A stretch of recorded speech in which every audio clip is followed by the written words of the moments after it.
If you've been considering several options or different paths, the appearance of the Judgment card, number 20, is hallelujah, a final decision. This is it. In the imagery of the card, you have some people with their hands in the air and they look as though they're celebrating.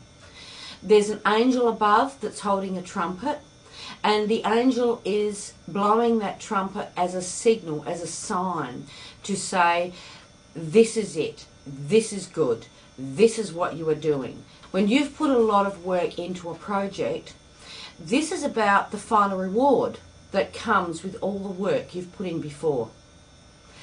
It's a wonderful card of surety, stability, and absolute clarity about who you are and where you're going.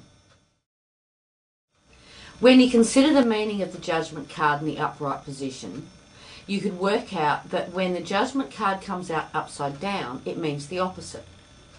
So whereas there's a final decision, upside down there's no decision. There's delays, there's procrastinations. It's running around and doing a lot without actually getting anything done.